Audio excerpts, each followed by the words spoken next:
who struggle to communicate directly, especially when they're hurt, upset, or disappointed, often communicate with passive aggressive behavior to try to convey what they feel, think, or need.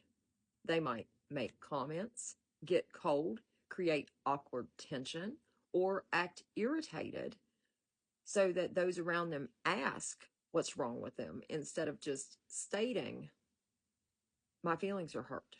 The problem is indirect communication forces those around them to guess instead of having an honest conversation.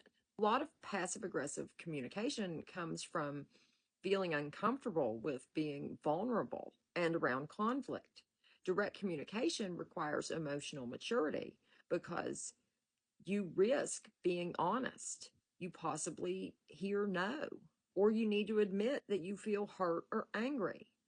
Emotionally immature people often avoid direct statements.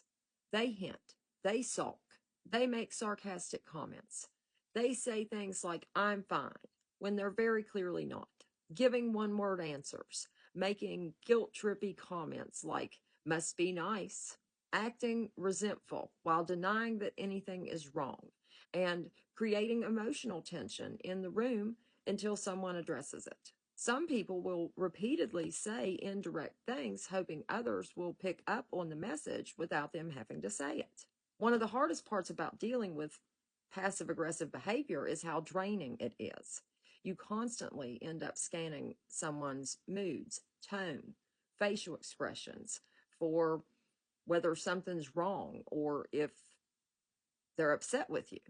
People become anxious, hyper vigilant, and exhausted because there's never clear communication, just tension and guessing. The healthiest way to disengage is to stop participating in the guessing game.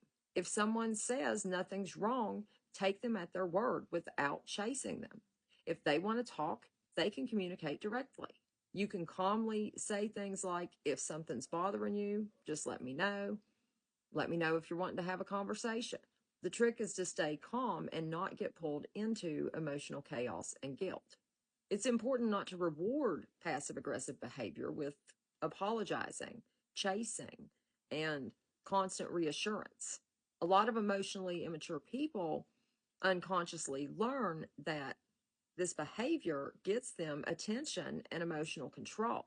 When people around them constantly try to soothe, decode, or fix their moods, the pattern just keeps going. This gets especially difficult when the emotionally immature person is your parent, because children of emotionally immature parents were conditioned to monitor their parents' emotions. You learn to read the room constantly because their moods affected the entire emotional atmosphere of the house. As adults, many people still feel responsible for stabilizing their parent emotionally, even though it's unhealthy. The hard truth is, emotionally immature parents often expect emotional caretaking from their children without realizing it. Healing starts when the adult child stops taking responsibility for emotions that were never theirs to manage. You can care about your parent and still refuse to participate in communication patterns based on guilt, silence, withdrawal, or emotional guessing instead of honesty and directness. Have a good day.